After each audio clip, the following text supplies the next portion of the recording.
ನಗರ ಪ್ರದೇಶಗಳಲ್ಲಿ ಸ್ವಂತದೊಂದು ಮನೆ ಕಟ್ಟಿಸಿಕೊಳ್ಳಬೇಕು, ಅದು ಸಹ ಸಾಂಪ್ರದಾಯಿಕವಾಗಿ ಕಾಣುವಂತಿರಬೇಕು ಅನ್ನೋ ಆಸೆ ಹಲವರಲ್ಲಿರುತ್ತೆ. ಆದ್ರೆ ಯಾವ ರೀತಿ ತಮ್ಮ ಯೋಜನೆಗಳನ್ನ ಸಾಕಾರಗೊಳಿಸಬೇಕು ಅನ್ನೋ ಗೊಂದಲ ಹಲವರನ್ನ ಕಾಡುತ್ತಿರುತ್ತೆ. ಇಂದಿನ ಸಿರಿ ಕಾರ್ಯಕ್ರಮದಲ್ಲಿ ಚೆಟ್ಟಿನಾಡ್ ಮಾದರಿಯ ಮನೆಯ ಇಂಟೀರಿಯರ್ ವರ್ಕ್ ಅನ್ನ ಅಪಾರ್ಟ್ಮೆಂಟ್ಗಳಲ್ಲಿ ನಿರ್ಮಿಸೋದು ಹೇಗೆ ಅನ್ನೋದರ ಬಗ್ಗೆ ಮಾಹಿತಿ ನೀಡುತ್ತೇವೆ ನೋಡಿ. ಯಾವಾಗಲೂ ನನಗೆ ಮನೆ ಬಗ್ಗೆ ಚೆಂದಾಗಿ ಇಟ್ಕೋಬೇಕು, ಮನೆ ಡಿಫ್ರೆಂಟಾಗಿ ಇಟ್ಕೋಬೇಕು ಅಂತ ನನಗೆ ಯಾವಾಗಲೂ ಇಂಟ್ರೆಸ್ಟ್ ಇತ್ತು. ಇವತ್ತು ನಾನು ಮನೆ ಈ ಥರ ಕೂಡ ಡೆಕೋರೇಟ್ ಮಾಡ್ಬೋದು ಅಂತ ಒಂದು ಐಡಿಯಾ ಕೊಡೋದಕ್ಕೆ ನಿಮಗೆ ನಮ್ಮ ಮನೆ ತೋರಿಸ್ಕೊಡ್ತೀನಿ. ನಿಮಗೆ ನೀವು ನಮ್ಮ ಕಿಚನ್ನು, ನಾನು ಹಾಲ್ ಆ್ಯಂಡ್ ನನ್ನ ಗಾರ್ಡನ್ ಕೂಡ ನೀವು ನೋಡ್ಬೋದು. ನಾನು ಫ್ಲ್ಯಾಟಲ್ಲಿ ಇದ್ರೂ ನಾನು ಒಂದು ಬ್ಯೂಟಿಫುಲ್ ಗಾರ್ಡನ್ ಮಾಡಿದ್ದೀನಿ. ನಮ್ಮ ಮನೆ ಒಳಗೆ ಬಂದರೆ ಯಾರಿಗೂ ಇದು ಫ್ಲ್ಯಾಟ್ ಥರನೇ ಅನಿಸೋದಿಲ್ಲ. ಇದು ಒಂದು ಇಂಡಿಪೆಂಡೆಂಟ್ ಹೌಸ್ ಥರ ಇರುತ್ತೆ. ಇದನ್ನು ನಿಮ್ಮ ವ್ಯೂಸ್ ನೀವು ಕೊಡ್ಬೋದು. You can take an idea from this.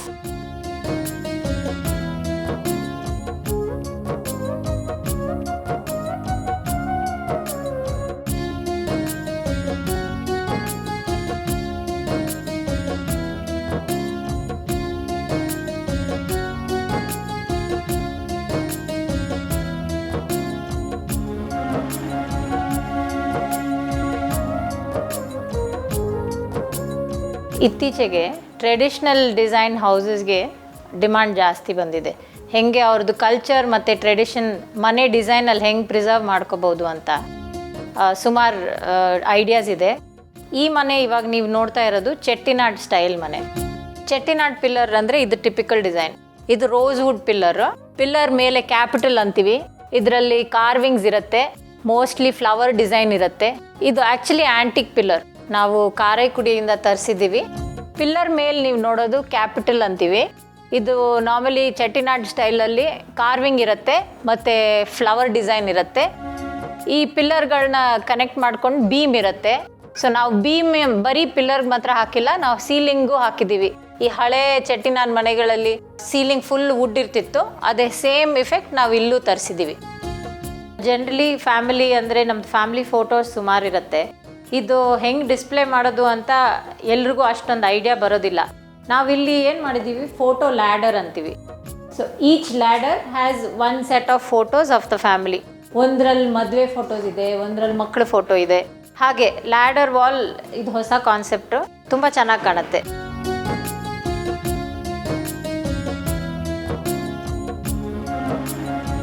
Chettinad style ಮನೆಗಳಲ್ಲಿ ಫರ್ನಿಚರ್ ನಾರ್ಮಲಿ ಸಾಲಿಡ್ ವುಡ್ ಇರುತ್ತೆ. ಸಾಲಿಡ್ ವುಡ್ ಅಂದರೆ ಟೀಕ್ ವುಡ್ ಫರ್ನಿಚರ್ ಅಥವಾ ರೋಸ್ ವುಡ್ ಫರ್ನಿಚರ್ ಹಾಕಿರ್ತೀವಿ. ಈ ಫರ್ನಿಚರ್ ನಮಗೆ ಮಾಡಿಸೋದು ಸ್ವಲ್ಪ ಕಷ್ಟ, ಆದರೆ ರೆಡಿಮೇಡಲ್ಲಿ ಇವಾಗ ಸುಮಾರು ಆಪ್ಷನ್ಸ್ ಸಿಗುತ್ತೆ, ತಗೊಳ್ಳೋಕ್ಕೂ ಈಸಿ ಇದೆ. ಟೀಕ್ ವುಡ್ ಫರ್ನಿಚರ್ ನಾರ್ಮಲಿ ನಾವು ಆ್ಯಂಟಿಕ್ ಫಿನಿಷಲ್ಲಿ ಪಾಲಿಷ್ ಮಾಡ್ತೀವಿ, ಆವಾಗಲೇ ಇದು ಹಳೆ ಲುಕ್ ಬರುತ್ತೆ. ಅದರಲ್ಲಿ ಫ್ಲೋರಿಂಗ್ ತುಂಬ ಇಂಪಾರ್ಟೆಂಟ್ ಇದೆ ಚೆಟ್ಟಿನಾಡ್ ಮನೆ ಅಂದರೆ. ಆತಂಗುಡಿ ಫ್ಲೋರ್ ಅಂತ ಸಿಗುತ್ತೆ. ಇದು ಸಿಮೆಂಟ್ ಬೇಸ್ಡ್ ಸ್ಟೈಲ್. ಇದು ಆತಂಗುಡಿಯಿಂದಾನೇ ಮಾಡಿ ಕಳಿಸ್ತಾರೆ. ಇದು ಹಾಕಿದ್ರೆ ತುಂಬ ಟ್ರೆಡಿಷ್ನಲ್ ಲುಕ್ ಬರುತ್ತೆ ಮನೆಗೆ. ಇದರಲ್ಲಿ colours normally red, yellow, green ಅಂತ ಬರುತ್ತೆ. ಇದಕ್ಕೆ ಕಾಂಪ್ಲಿಮೆಂಟ್ರಿ ನಾವು ಕಲರ್ ಯೆಲ್ಲೋ ಹಾಕ್ಬೋದು ವಾಲ್ಗೆ, ಅಥವಾ ಇಲ್ಲಿ ಈ ಮನೇಲಿ ನಾವು ಮಾಡಿದ್ದು ಗೋಲ್ಡ್ ಕಲರ್ ಮಾಡಿದ್ದೀವಿ. Red floor with gold wall looks very nice.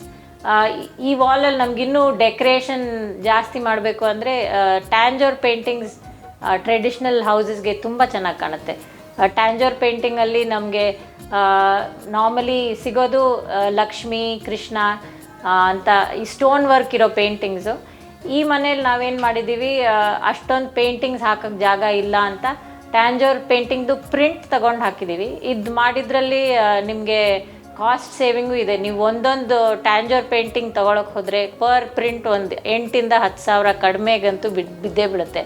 But ನಾವು ಪ್ರಿಂಟ್ ತೆಗೆದಿದ್ದಕ್ಕೆ ನಮ್ಗೆ ಫುಲ್ ಗೋಡೆಗೆ ಟ್ಯಾಂಜೋರ್ ಪೇಂಟಿಂಗ್ ಪ್ರಿಂಟು 10,000ಕ್ಕೆ ಆಗೋಯ್ತು.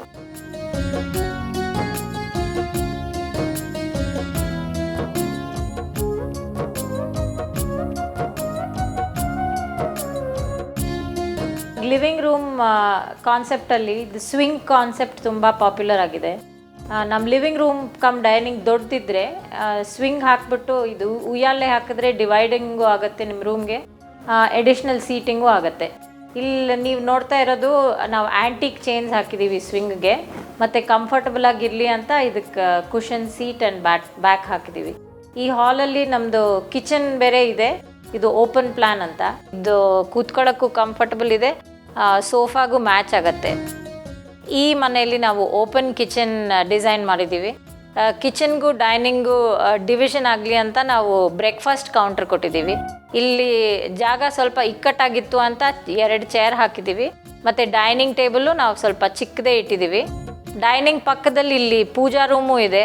ನಾರ್ಮಲಿ ಇವಾಗ ಬರೋ ಅಪಾರ್ಟ್ಮೆಂಟ್ಸಲ್ಲಿ ಪೂಜಾ ರೂಮ್ ಅಂತ ಸೆಪ್ರೇಟಾಗಿ ಇರೋದಿಲ್ಲ. ಅದಕ್ಕೆ ಸ್ವಲ್ಪ ಚಿಕ್ಕದಾಗಿ ಅದ್ರ ಒಳಗಡೆ ನಮ್ಮ ಮಂಟಪ ಫಿಟ್ ಆಗೋ ಥರ ಇಲ್ಲಿ ಪೂಜಾ ರೂಮು ಸೆಟ್ ಮಾಡಿದ್ದೀವಿ. ಡೈನಿಂಗ್ ಹಾಲಲ್ಲಿ ಕ್ರಾಕರಿ ಯೂನಿಟು ದೊಡ್ಡದಾಗಿ ಇಲ್ಲಿಟ್ಟಿದ್ದೀವಿ. ಕಿಚನ್ ಚಿಕ್ಕದಾಯಿತು ಅಂತ ಅದರಲ್ಲಿ ಸ್ಟೋರೇಜ್ ಫುಲ್ ಕವರ್ ಆಗಲಿ ಅಂತ ನಾವು ನಮ್ಮದು ಕ್ರಾಕರಿ ಯೂನಿಟ್ಗೆ ಗ್ರಾನೈಟ್ ಸ್ಲ್ಯಾಬ್ ಹಾಕ್ಬಿಟ್ಟು ಅದರಲ್ಲೇ ಎಡಿಷ್ನಲ್ ಸ್ಟೋರೇಜು ಕೊಟ್ಟಿದ್ದೀವಿ.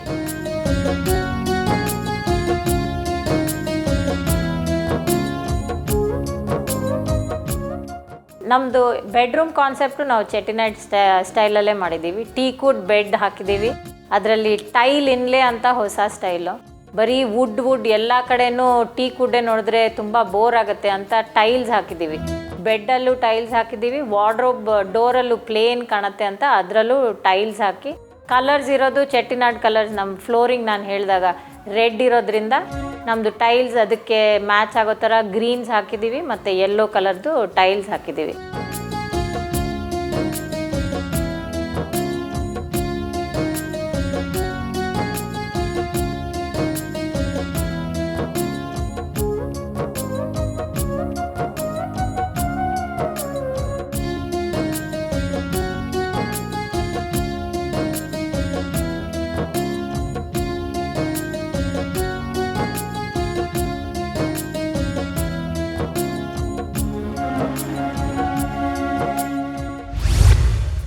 ಈ ಮನೆ ನೋಡಿದ್ರಿಂದ ನಿಮಗೆ ಟ್ರೆಡಿಷ್ನಲ್ ಹೌಸಸ್, ಚೆಟ್ಟಿನಾಡ್ ಹೌಸಸ್ ಹೆಂಗೆ ಇಡಬೇಕು ಅಂತ ಐಡಿಯಾ ಸಿಕ್ಕಿದೆ ಅಂದ್ಕೋತೀನಿ. ಇವತ್ತು ನಿಮಗೆ ಮನೆಯೇ ಇರಬೇಕು, ಇಂಡಿಪೆಂಡೆಂಟ್ ಹೌಸೇ ಇರಬೇಕು, ಆಗಲೇ ಚೆಟ್ಟಿನಾಡ್ ಮನೆ ಮಾಡಬೇಕು ಅಂತ ಏನೂ ಇಲ್ಲ. ನಾವು ನಿಮಗೆ ತೋರಿಸಿದ್ದು ಸಿಂಪಲ್ 2 ಬೆಡ್ರೂಮ್ ಅಪಾರ್ಟ್ಮೆಂಟ್ ನಾವು ಹೆಂಗೆ ಟ್ರೆಡಿಷ್ನಲ್ ಆಗಿ ಇಟ್ಕೋಬೋದು. ಸಿಂಪಲ್ ಎಲಿಮೆಂಟ್ಸ್, ಫೋಟೋಗ್ರಾಫ್ಸ್ ಇರಲಿ, ಪೇಂಟಿಂಗ್ಸ್ ಇರಲಿ, ಗಿಡಗಳು ಅಲ್ಲಿ ಇಲ್ಲಿ ಇಟ್ಕೊಂಡು ಹೆಂಗೆ ಚೆನ್ನಾಗಿ ಇಟ್ಕೋಬೋದು ಅಂತ ನಿಮ್ಗೆ ಐಡಿಯಾ ಸಿಕ್ಕಿದೆ ಅಂದ್ಕೋತೀನಿ. ಸುಂದರವಾದ ಮನೆಯನ್ನ ಕಟ್ಟಿದರೂ ಮನೆಯ ಇಂಟೀರಿಯರ್ ವರ್ಕ್ ಹೇಗಿರಬೇಕು ಅನ್ನೋ ಗೊಂದಲ ಹಲವರಲ್ಲಿರುತ್ತೆ. ಇಂದಿನ ಸಿರಿ ಕಾರ್ಯಕ್ರಮದಿಂದ ಮನೆಯ ಅಲಂಕಾರ ಹೇಗೆ ಮಾಡಬೇಕು ಅನ್ನೋದನ್ನ ತಿಳಿದುಕೊಂಡ್ರಿ ಅಲ್ವಾ? ಇನ್ನು ಮುಂದೆ ನಿಮ್ಮ ಮನೆಯನ್ನು ಹೀಗೆ ಅಲಂಕರಿಸಿಕೊಳ್ಳಿ.